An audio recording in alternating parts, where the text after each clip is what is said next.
Well, thank you for clicking on my video. I just want to provide you with 5 tips for things not to do when you go to a museum. Listen, sometimes people give you tips for things to do. I really don't care what you do. You can do literally whatever the fuck you want. That's kind of the whole point of going to a museum. The main principle of going to a museum is self-reliance, as sort of expressed in the poetry of Emily Dickinson. And what I love about Emily Dickinson is you pick up her collected poetry, and literally every single poem is perfect. And I've read a lot of the poems around poem 144 and like some in the 600s. A lot of the poems in like 1859 through like the late or like the mid 1860s is what I've read. And that sort of, it's not that you're mistrusting what other people are saying, but you're just putting all of your being and all of your understanding of the universe through the lens of an eye. And it's very well, that's very well demonstrated in Emerson, but Emerson is much harder to read. So I really encourage, if you are really trying to become an intermediate art enthusiast, read some Emily Dickinson and go to a museum. And here are 5 things not to do.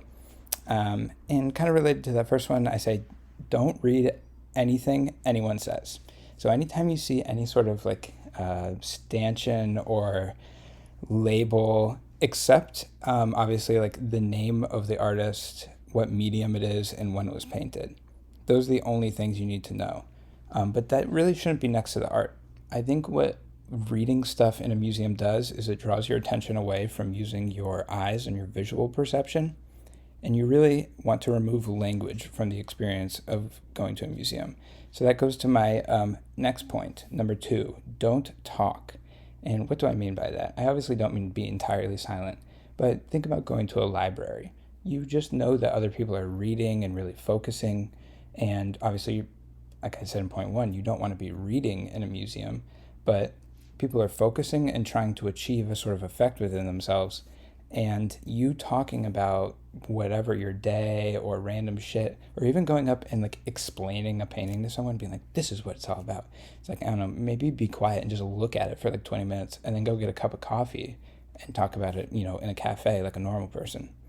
Okay, and then number 3 is don't go too quickly. I see a lot of people go through galleries and just look at every single thing for basically an equal amount of time. What I found yields the most interesting experience is just finding, maybe if you're at the museum for 2 hours, finding 5 or 6 works of art that you're really going to look at for extended periods.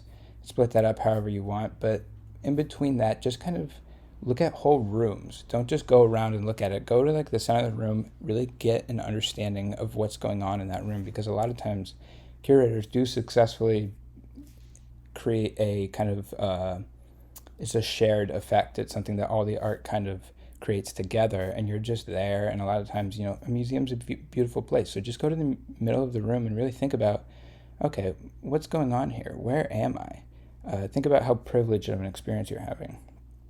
Number 4 is don't forget you're not the only one there. And that kind of relates to talking, but it's like, I think about this a lot, the way that people stand in front of art. What I would say is if you notice that no one else is looking at it, do literally whatever you want. Get close to it. I really believe in getting really close to art and really looking at what's going on. Just get as close to it as you can without someone telling you to, back away. But do not, like, if you notice someone's really looking at something, don't go and start talking and stand in front of them and stuff. Like, understand that you can move around a work of art and everyone can share an experience. And some people only want to look at it for 30 seconds. So if you're also doing extended viewing, or you're kind of listening to my advice, don't just stand in front of a work of art and be like, ignore other people. If a large crowd comes, maybe even leave the room. You can leave the room and then just come back when that crowd leaves. And one thing I've noticed, especially working at museums, is that people move through museums in crowds. So if you realize that, and you realize it's not a constant busyness, it's just like these waves of lots of people, then you'll be able to really enjoy extended viewing, at least at some museums. Obviously, some museums are just too crowded to really do this at. And then number 5, my last point, don't look at anything for too long, and leave the museum if you have to. If you go to the museum and it's only a 20-minute experience, but it's what you want it to be, or it's at least you feel as if you're being a creative person and you're like actively engaging with the experience. But as soon as you're ready to tune out, as soon as that happens, just leave. And also, like, if you kind of try some extended viewing and you pick some art, like maybe you just have bad taste in art and you need to like figure out, I don't know, maybe listen to like my YouTube channel. I've found that my taste in art has I think refined the more I've looked at art. And the reason that happens is because taste, it's like with food, it's like people with really good taste have tried a lot of different food. So I've gone up to a lot of different works of art and really looked at them. And just in my memory and in the way my life is played out, some of it seems really important to me, some of it doesn't. And so whether or not I have like objectively good taste, I can't say. But I would say that my taste, like I can tell you the food is good. I can't tell you maybe it's like a Michelin star restaurant, but it's like go to this restaurant. You know what I mean? This is a fire restaurant.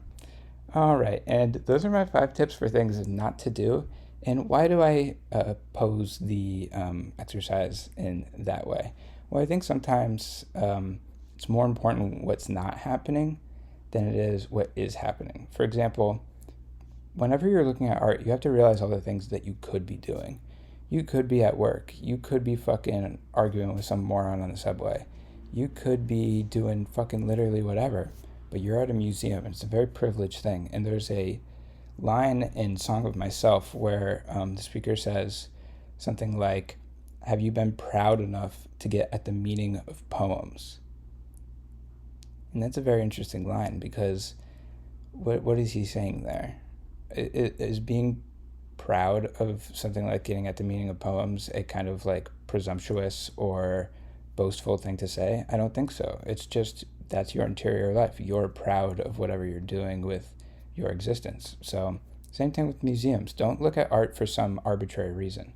Look at art because it seems to allow your existence to grow. And so then you could say, okay, well, what's an example of that? Well, I recently came across a small sculpture. It's a small sculpture that I'd never seen before, and it was right next to a painting.